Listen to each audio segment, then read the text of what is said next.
All right, now take this story a little bit further and ask how South Africans should read and understand the signals coming out of the ruling party's policy conference. To do so, we are joined by Sizophila Mkhize, ANC Youth League National Youth Task Team spokesperson, Siyabulela Mama from the Assembly of the Unemployed, development economist Phelisa Nkomo, and political analyst Professor Dirk Kotze of the University of South Africa. Good evening to you all, and thank you very much for your time and for joining us here on In Focus tonight. Siyabulela, let me begin with you, because the overarching focus, if the opening address of the African National Congress president was anything to go by, was that the biggest crisis that this policy conference needed to deal with was this question of unemployment, particularly youth unemployment. Do the policies that you heard being discussed, I know we're still waiting for some concrete resolutions,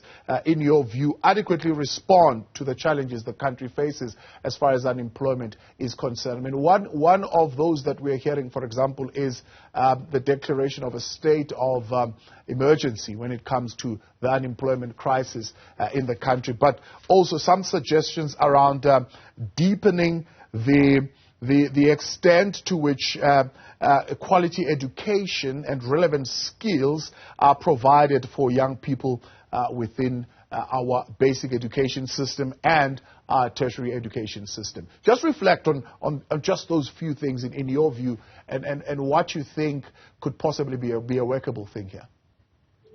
Okay, good evening, Thabo, and thanks for having me.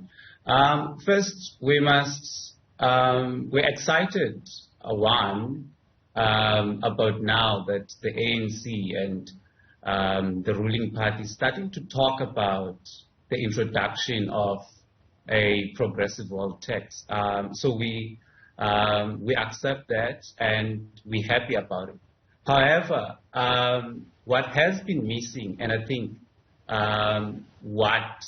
the basis of the problem is the question of austerity and the need to do away with austerity. So, and I think in most of the debates and the question that has been missing, because to fight the crisis of unemployment and to introduce a wealth tax it's the fight against austerity. So that needs to be focused on, and so and this opens up eyebrows around how this needs to be now a national crisis. We've been calling it for it to be actually a national crisis, but to solve it to talk about it in the way and to look at COVID-19 as also a reflector of how this issue have been solved, and putting unemployment into that, it also puts us into the question again of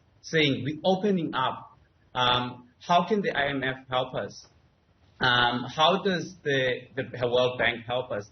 And that for us creates, and it raises eyebrows around how this opens this thing up for more austerity. There's not been any question on how the money that's sitting under the GEPF will help this situation.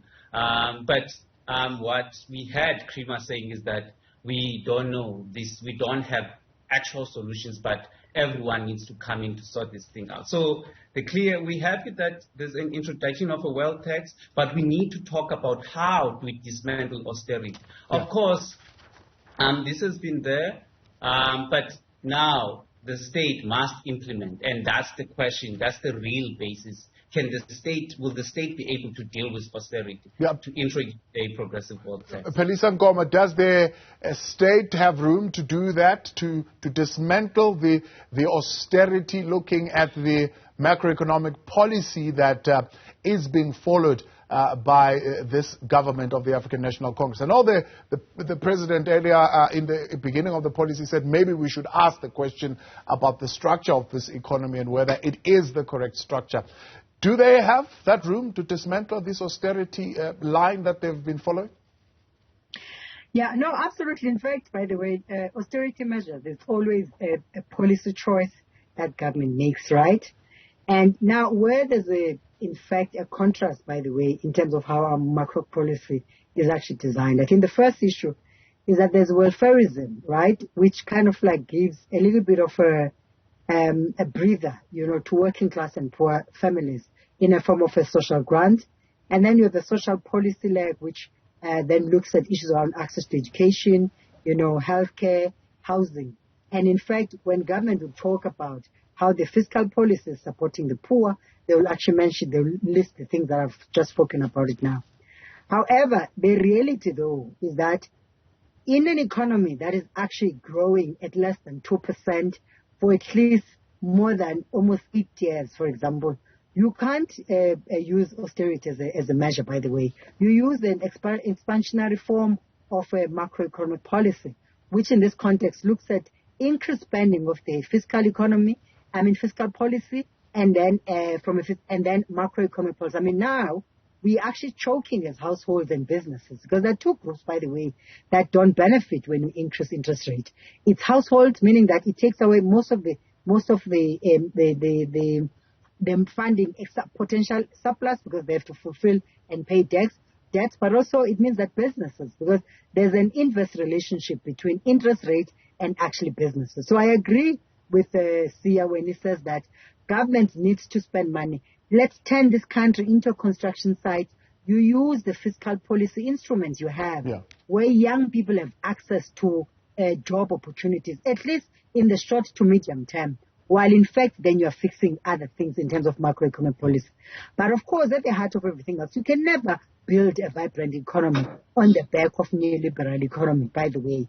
Vibrant economy is always built on, you need to use different mechanisms. Amongst those is, it's macroeconomic policy tools that you have, which is you can't be increasing interest rate when the global economy is struggling, and only focusing on supply side interventions, which in fact, that's what is problematic about this. And you need to then use the state lever. Among the state lever is you need to use what we call gender responsive procurement, which will then integrate young people, right? Opportunities for women and young people must be part of government's agenda. So you've seen through the unemployment statistics, 40% of black women are disengaged in this country, unproductive, have no access to income. It means that they are trapped into social inequality. More than 60% of young people are disengaged, unproductive. It means that they are trapped into social inequality. And the real danger, by the way, about integrating young people into the work world, and through either social system or through an economic system, is that it affects the societal developmental discourse, because they grow very late, the accumulation of wealth takes place very late, but also it means that it stalls the country. So that's why the issue of youth unemployment and access to economic opportunities for women is such an important issue. And for now, the macroeconomic policy does not actually respond to that. And it's such a contrast. You have a social welfareism embedded in social policy, and you have a macroeconomic policy that just looks at the interest of the supply side of the economy with minimal interest in the demand side of the economy. I'm going to come back to you in just a moment and how we unlock that. But Sizo, let's bring you in here.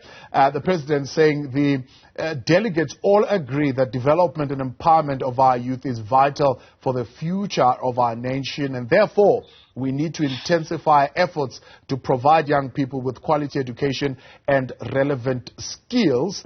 One of the areas that were discussed by the subcommittee on education, health, science and technology was the question of overcrowding in schools at basic education, and the intervention to extend existing schools, maybe instead of building a new one, saying that in itself allows the schools to extend those schools and take in more students at a much more cost-effective price tag, but also make sure that kids are given skills from when they're in basic education, so that by the time you get to matric, at least you don't leave without a skill.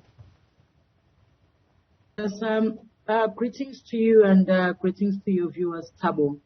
Look, I think that one thing that we have always agreed on, especially ourselves as the Progressive Youth Alliance, is that there is a crisis with our education system. There's a crisis with the curriculum itself, because I think you'd know that every after 10 years, there's a new curriculum that is introduced. And really all the curriculums that have been introduced to South Africa, curriculums that teaches our young people to be professional slaves, young people that are not going to be able to do the things that they are passionate about.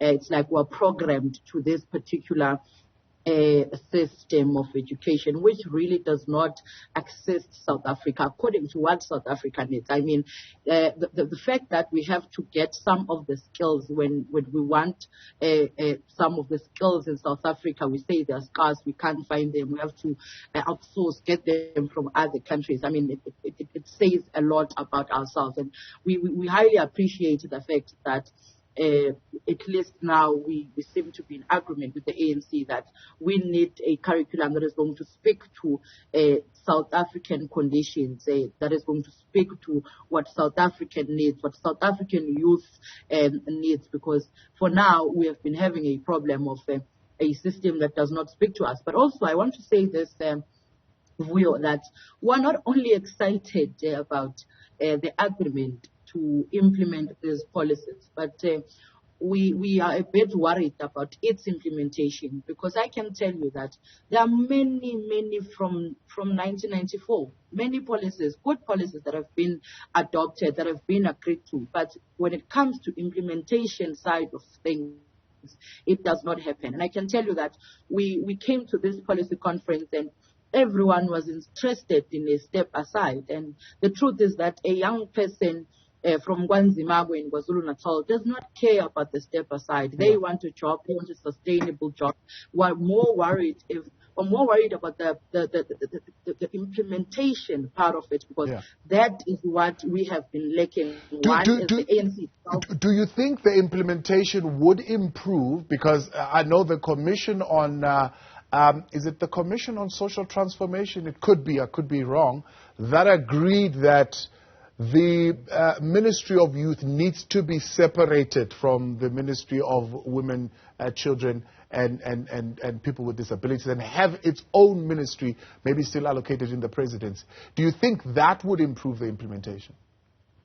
I think that will improve the implementation. But I can tell you that one person who may be given that task as government to head that particular ministry will not be able to do a proper job if the cabinet does not change its thinking when it comes to the issues of young people. Look, the crisis that we're having in South Africa is a crisis of being led largely by old people who do not understand the plight of young people. Old people who do not even, who can barely walk. I mean, if you have to walk 5 kilometers to assist a certain child-headed family there, you can't even walk because you're old. I think that part of our renewal, it must mean that we're not chasing elders away, but we're saying it must mean that there must be change of faces of people that are leading us in the ANC and in the government, so that when we are led, we're not chasing old people away. We're saying they must play a role of counseling, they must play a role of advising, but let's get new people with new energies that are going to run this race, because I can tell you, seated here as a member of the ANC in good standing, as a member of the ANC in good standing, that our people are starting to lose hope in the African National Congress, and that is because they are not receiving much needed attention in the most vulnerable places. I mean, if you were to compare young people that live in townships of Gauteng, for instance, and young people that live in deep rural areas of the Eastern Cape, of KwaZulu-Natal, of Mpumalanga, you'll see that the government, the African National Congress itself, has not been able to reach those people. And South Africa is a time-ticking bomb if we do not attend to these urgent matters of young people. All right, going to come back to you in a moment. Prof. Kotze, one of the suggestions that came forward is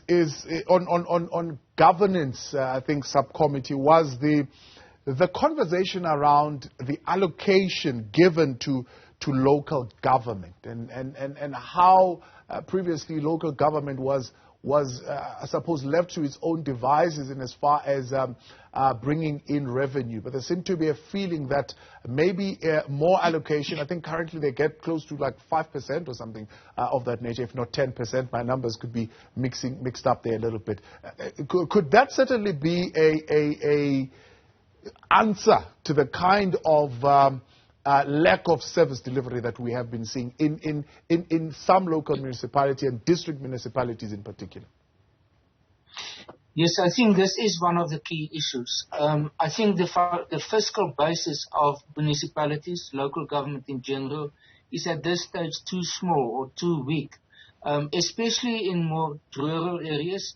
And that is because of the fact that the revenue basis of local authorities are very narrow. It is mainly about services, paying for services, as well as the tax on properties. That's the main forms of income. Then the rest comes from transfers that comes from the national government to the provincial government and from the provincial government to local government. And especially in municipalities, as you say, district municipalities, where the basis of the persons who are living there, the residents who are living there, is very limited. Many of them are poor people. The younger people and so on have moved to the cities, and those who are staying behind are the older persons, the young people, and those who are not necessarily economically active. So the financial basis in terms of paying for the services are very limited. So the very structure, the model that's been used, the fiscal model, in my view, is completely inappropriate for local government in general. Together with that, together with the fiscal limitations, is obviously the capacity. Especially in smaller municipalities, they don't have the engineers that's necessary for example, for sewerage, sanitation, electricity, water supply, and otherwise. The district model is at this stage, although it is supposed to provide a broader base that a number of municipalities together constitute a district council, that doesn't work well enough in terms of sharing of capacity. So I think that's one of the key issues is that the capacitating of local authorities will have to be restructured also. And that is where especially the provinces will have to play a different or more enhancing role, as well as even the national department, Kotze and others, in order to support local authorities. Together with that, I think one of the key issues which is lacking in terms of the vision of government is that there's an over-concentration of the economy in the metropolitan areas. There's an urbanization process that's ongoing that depopulate the smaller parts, the rural parts of the country, and over-concentrate the metropolitan areas. And I think what is absolutely critically important is a deconcentration of the economy. It must evolve to the different parts of the country. And that is many parts of the world where there's successful economies is exactly that, where it's not over-concentrated only in the urban or metropolitan areas. And at this moment, that type of approach is absent in the government's approach. Yeah. Phelisa, I want to come back to you because you raised this issue of the fiscal policy. The South African Communist Party also suggesting that they are quite happy with the conversation around the private ownership of the South African Reserve Bank, fully in support of an idea that the bank should be fully state-owned. Do you think that would make any difference in as far as the alignment of the fiscal policy with the industrial policy? Yeah, no, absolutely. In fact, the practice in the world, by the way, is that central banks are actually owned by national governments.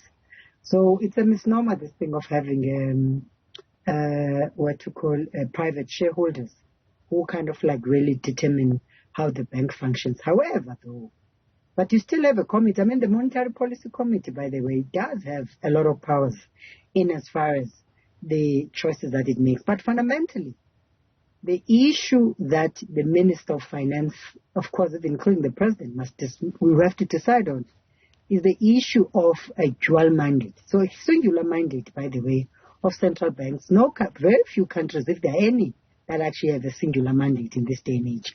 By the way, the 2019 manifesto of the ANC makes a commitment to a dual mandate of the central bank. And part of that dual mandate, which is, the US, one of the biggest economies, has exactly a dual mandate, which is price stability and as well as the reduction of employment. But there's an interesting thing, by the way, even within the South African Reserve Bank Act, which many South Africans have not actually interrogated, is that it talks about a balanced growth, right? Making sure that it delivers a balanced growth. Now, embedded in the concept of balanced growth, by the way, is to ensure that they deal with issues of poverty, unemployment, and inequality, right? Using some of the instruments of the central bank. But what the central bank does in South Africa, it chooses interest rate to only manage inflation, and other instruments, it doesn't leave them out. Now, which is, as we speak now, by the way, we need to ask the question, what is it that the central bank is doing to make it sure that it meets it, and why is it choosing only one instrument, which is inflation targeting? Now, I want to come back. There's a very important point that Professor Kotze is making. The issue of decentralization of industrial activity. It's such an important issue. And that's why, for example, amongst the challenges we're confronted with is the rapid urbanization, which is not planned. So people actually are building decent homes in their villages, but also they're still confronted with economic migration. And the key question, though, we must ask is that why would 28 years into a democratic dispensation, African families are packing their bags out of their homes, out of choice? It's a different case when citizens are actually undertaking economic migration based on choice. But they're making it out of choice because there are no opportunities where they're located in. And the most interesting thing, by the way, I'm happy that you have Sizo in our midst, is that the most of the ANC leadership currently, have seen the experience of economic migration of their parents. Economic migration is actually destructive to African and black families as we speak today, because children are self-raising or mothers have to continue to undertake social and reproductive unpaid work because they have to look their children, and their careers are stalling because they have to look after the children. Yeah. So there are actually a plethora of social issues that we must look at when we talk about monetary policy, fiscal policy, and alignment with industrial policy and its impact in terms of the social outcome in our society today. All right, we continue in a moment. We're back with Sizophila, Phelisa, Nkomo, as well as Professor Dirk Kotze as we take this conversation a little bit further. Let me remind you then, on In Focus tonight, we're inviting your opinion on the following question. Against the background of recent extremely shocking crime events, has South Africa's crime prevention and policing strategy failed? Please give us your views tonight on Twitter, Newzroom 405, or otherwise you can send us your WhatsApp message at 072-110-5584. In Focus continues shortly.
Back with you tonight up here on In Focus, the conversation with Sizophila Mkhize of the ANC Youth League Task Team spokesperson. That's Sizo. And we also have Siyabulela Mama from the Assembly of the Unemployed Development, as well as Economist Phelisa Nkomo and political analyst Professor Dirk Kotze of the University of South Africa. Helping us in this conversation, some of the policy proposals reaffirmed at the policy conference, others refined, while others have been changed. We're still yet to see what came out there as far as resolutions, but we've got a highlights package from the President's closing address more broadly of what has been tackled and addressed tonight. Sia, let me come to you then on the issue of the expropriation bill to accelerate land redistribution. So one of those areas that I know yourself in the Eastern Cape particularly are dealing with. Do you think there is within that bill enough to be able to accelerate this question of land redistribution? So look, the question is the issue of political will, and I think we have been on this issue for a number of years now. But what we thinking of in terms of this is, what does it mean in terms of an unemployment crisis? So what does it mean in terms of creating jobs, in creating unemployment, in building the power and the efforts that are already happening in communities? Will this enact, will this bring the reindustrialization that we're talking about, the reindustrialization that is low carbonized? What does this mean in terms of promoting the ecological processes that are taking place with cooperatives that we're starting to see meeting the issue of against the issue of unemployment, and this needs political will. It does need government to be straightforward in saying, we are stopping profit shifting, we are stopping illicit financial flows. We are taking that, we investing them into the economy, so that we could create jobs. I mean, about 300 million is lost into this now. Mattress bankers are starting to come up as well. So we need the money that sits within the GEPF to come into the economy. We don't need to speak to IMF, and this all needs political will. This all can be met while we're looking into funding a basic income grant. Can I find out from you, by the way, as you speak of that, as the Assembly of the Unemployed, are you in support of a low-carbon economy? I mean, part of the things that was discussed is an overwhelming, I believe, support of the proposals that were made around ESCOM and how to generate more and how to move into this just transition, which, by the way, is said to be one that will take into consideration that people must not be left out, people must not be unemployed, and so on and so forth. Are you in support of that kind of a move?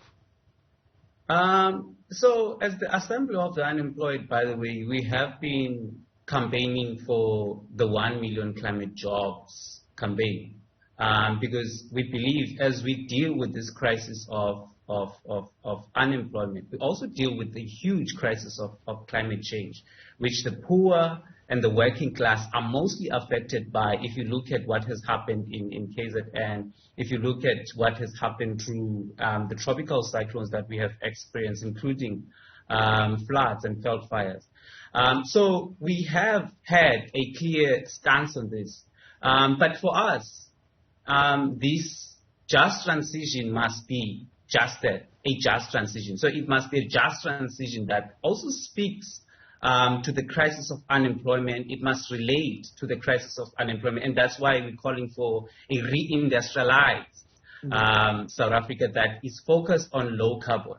it must support the agroecological efforts that are taking place against commercial agriculture. So we are in support of this, but we're also talking about socially owned renewable energies that would support a process of a new economic model that speaks, that puts power and the means of production into communities of the working class, into putting the means of production into workers, and that's how we also imagine this process.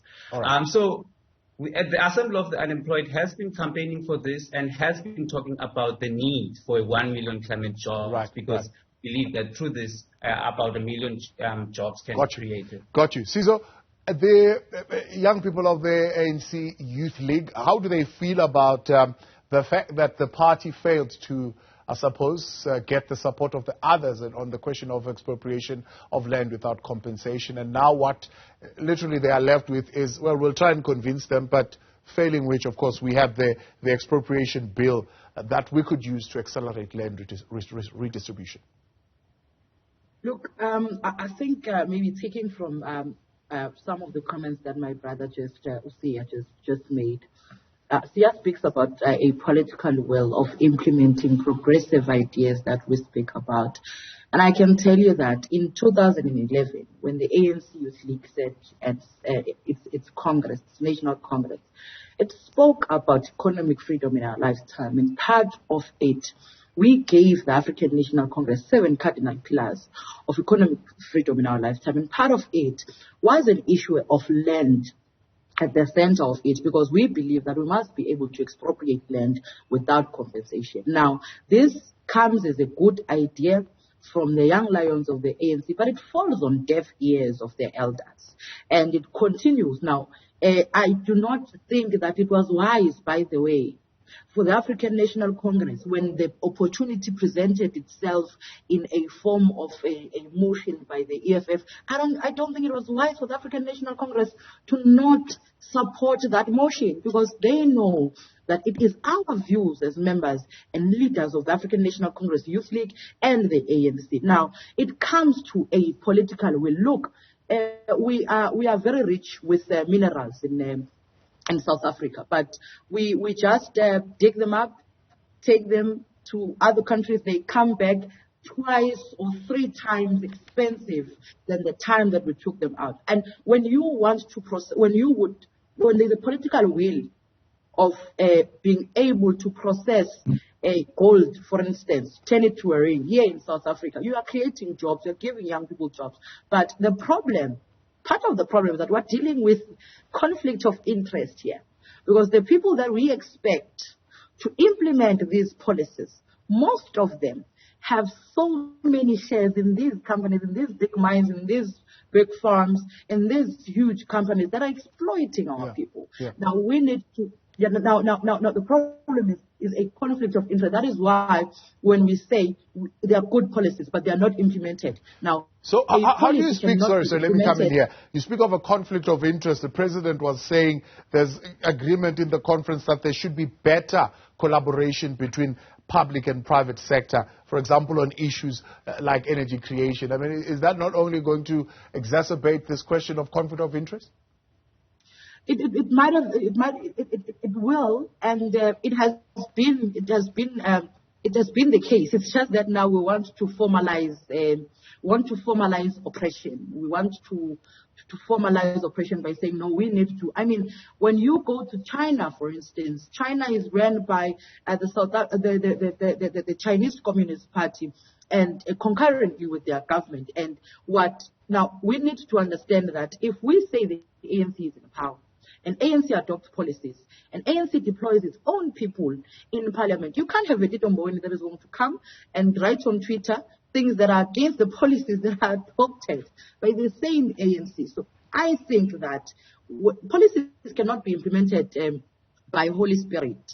Policies are going to be implemented by people. And if people are not implementing policy, then those people must be changed. Put people that are going to be able to implement policy. End of story.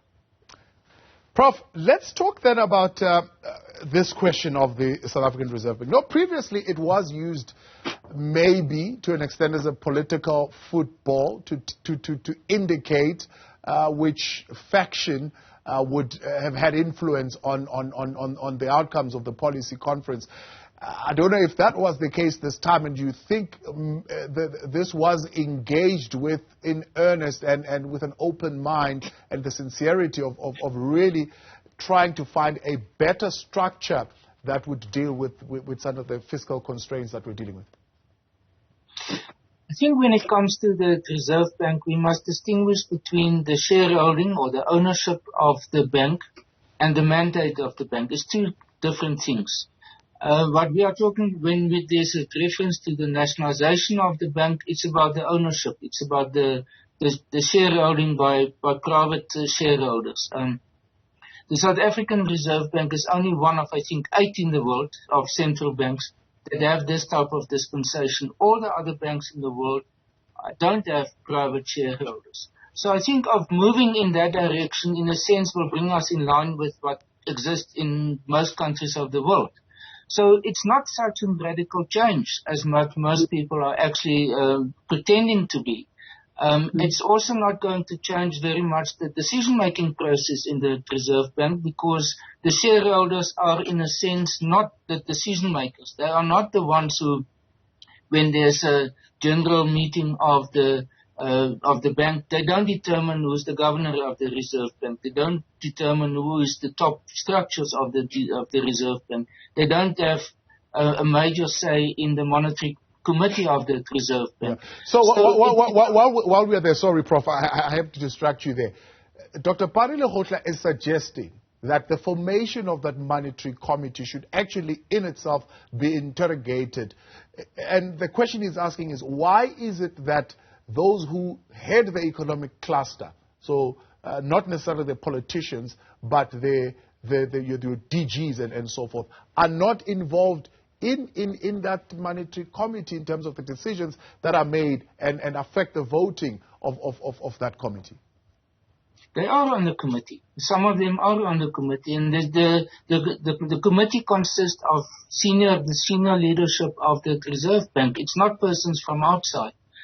So to a large extent, it is an internal committee of the bank, of the most senior persons in the bank, while making these policy decisions. They can get some input from outside, but the core of this committee are the senior leadership of the bank. And I think that is why I sometimes have some problems with this debate, because it appears as if, first of all, there's a perception that the Reserve Bank is a bank with accounts, and that people can become part of the bank, and that they can loan money from the bank, and all those type of things, which is not the case. It is a central bank. It's not a commercial bank. It's not a bank which can become a type of a state bank. And that is why there is the proposal of the postal bank becoming a type of a state bank in future. So I think that the role that the central bank is playing, or the Reserve Bank, should be clarified. I think there's a misperception amongst many people about exactly what is the role of the central bank. The mandate is something different. What can be the role that the bank plays in terms of its reach, the width of its powers that it can, and I think that is a debate which should receive more attention than simply about the so-called nationalization of the bank. Take a break. When we come back, we'll wrap it up with our panel tonight. Sizophila, Siya, and Professor Dirk Kotze, as well as Phelisa with us tonight. And of course, we're also still inviting your views at Newzroom 405, and you can let us in on what your thoughts are around our current policing and crime prevention strategy. Has it failed? Otherwise, you can send us your WhatsApp messages, 072-110-5584. We'll get into that conversation in the next hour. Stay with us. Welcome back. Wrapping up our conversation tonight on the policy proposals of the African National Congress as tabled this past week at the 6th National Policy Conference of the party. And some of the Commission's discussions were well ventilated here on the channel throughout the last 3 days. And we are just looking back at some of those issues that have been suggested. Phelisa, let's look at the question of the network industries and a suggestion of bringing competition within the network industry. So I'm talking here water, sanitation, electricity, energy, and the likes. There are some, of course, who are strongly opposed to this, saying that we still need a strong hand of the state, a state's role in the economy. And this idea of bringing competition into the network industries is not something that we should be doing for our economy. Yeah, no, that's true. I mean, with a country, South Africa is a country of racial economic discrimination. And we still talk about a number of equity issues across those issues, whether it's access to water, whether it's access to data, the cost of data and digital divide, and whether we talk of access to energy. In fact, one of the key lessons, interestingly, that we learned during the pandemic, COVID-19, is that those people who work in the service industries, some of them were actually willing to go back and work from home, which is outside of the cities, but they couldn't operate because the quality of the broadband infrastructure that is deployed in rural communities is actually of poor quality. And of course, it does affect even rural enterprises. So that's why, for example, we don't have a very strong, vibrant rural economy, which is linked to the support for network industry, access to water, and interesting, by the way, and even access to land. I mean, I'd really like to comment about the issue of land, because one of the experiences we've had in this country about the lack of access to land is that it's pushed the prices of property. I mean, Black South Africans are choking, even South Africans. They have to pay, they have home in the rural areas, and they have to pay, get a bonded house in the cities, right? And there have to be two people in one day. And this is in addition to the fact that they have a lot of people who are sitting in their, balance sheets to support, because our economy has not really been creating jobs. So in essence, actually, you have a lot of middle class in South Africa that is actually trapped in chronic poverty. So coming back to the network industries, the key issue there is that they risk consistently of actually getting private partners to come in the name of efficiency. It's going to be the increase in the cost. So South Africans must get ready that if, for example, there's private partners that are getting involved in water, the interest of private partners are always about profit maximization. And if we don't treat access to water and access to broadband infrastructure as a public good or as an important factor of production, in fact, we're going to hit even a much more massive crisis. Sorry,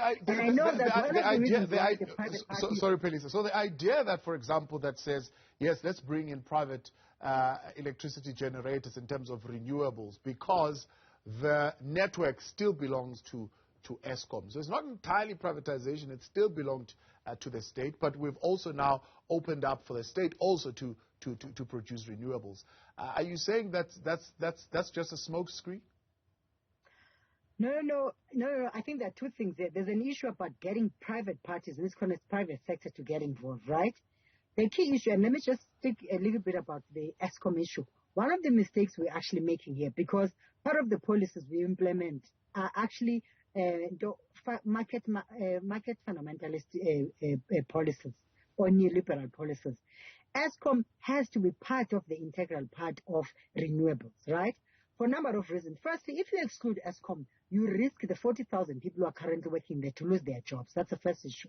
And then the second issue is that you risk losing an opportunity for industrial development, which is, in this context, getting new technology and investing and actually creating new technology. Creating new sectors which are likely to absorb young people, which CISA is actually reflecting to.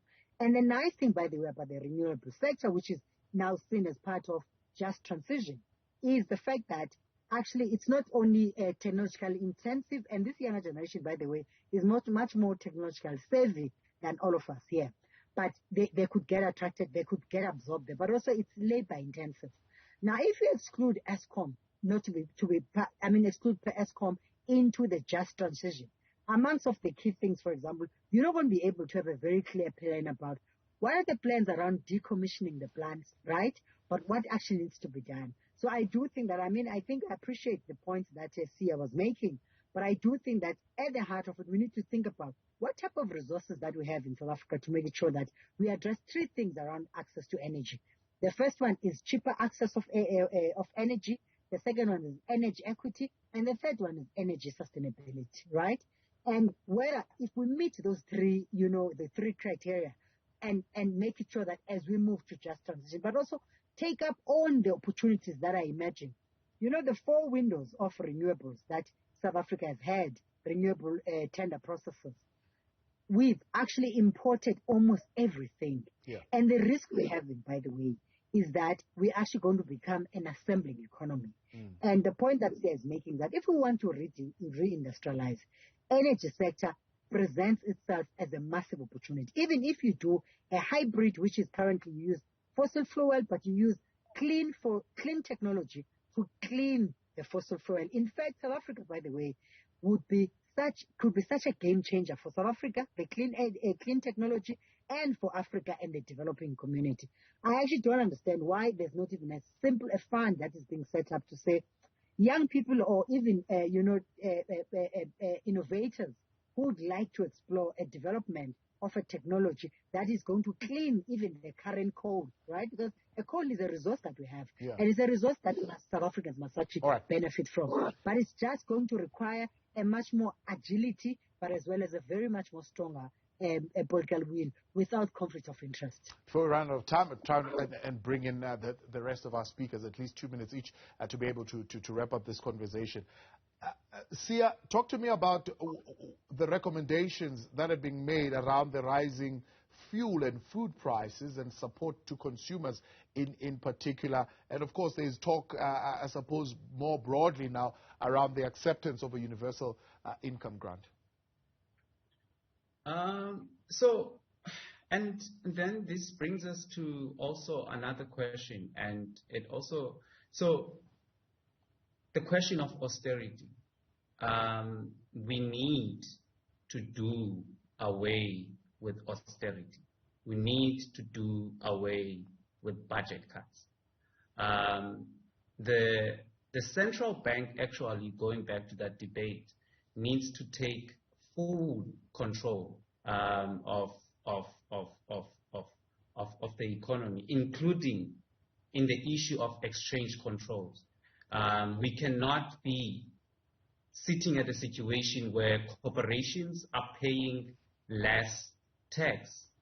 We need to tax corporations. Let's go back to the 80s system of taxing corporations. Let's introduce a basic income grant that's above poverty line and that of 1,500 to begin with. And these must be focused on the unemployed and precarious workers. And this is all possible if we stop austerity and we stop budget cuts and we tax the rich. Not in policy, but in actual practice.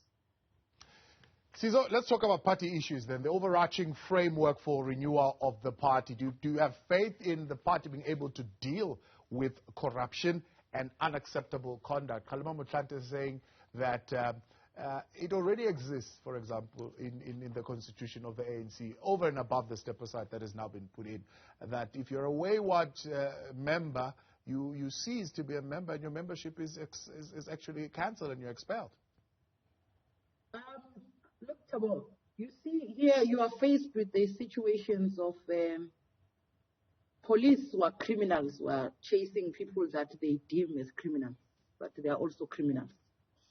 You are faced with a situation where a dominant faction, and it has happened before, it's not the first time, where a dominant faction uses state organs to fight another faction. Now, we do not want to enter or be pocket knives of the elders as young people, but our worry is that this happens at our expense as young people. This happens at our expense as young people, at our expense as the ANC, because we are not able to deliver to the constituency that we lead. When we speak to young people about them having faith in the ANC, They can't really see that light because elders are dimming the light by fighting amongst each other. I can tell you today that we went to Nasrec, agreed, we did not only elect leadership, we agreed on so many resolutions. Who speaks about land expropriation without compensation? Nobody. Now, when we speak about change and renewing the ANC, if we say there's been something wrong along the way, something wrong along the way is us losing ourselves, losing why we were trusted by the people in the first place. We were trusted by the people in the first place because they thought we're not going to focus on ourselves. Yeah. The ANC can't be about a Sizo, can't be about a Zuma, a Ramaphosa. The ANC needs to be about the people because it was formed for the people. Pravin must go. Land expropriation without compensation must be implemented. Deiruta must go. Do not sell state-owned entities, but let us make sure that we save them because we have so many professionals that can be able to run state-owned entities. Let us not create crisis in these state-owned entities so that we can sell them to our friends. Let's leave it there. Unfortunately, completely out of time. I wish we could be taking it a little bit further, but that's where we're going to have to leave it. Let me thank you all very much for coming on. Professor Dirk, Siyamama, Phelisa, Nkomo, as well as Sizophila, Mkhize. Let's look at some of what you've been saying tonight on WhatsApp to this conversation. This is from Siyabulela Vungaye in the Eastern Cape, Jeffreys Bay. Nothing will happen. Trust me, that policy conference was just a talk show. Anonymous saying, I think the policy conference was good if they can make sure that they really implement what they have agreed on. We appreciate your engagement. And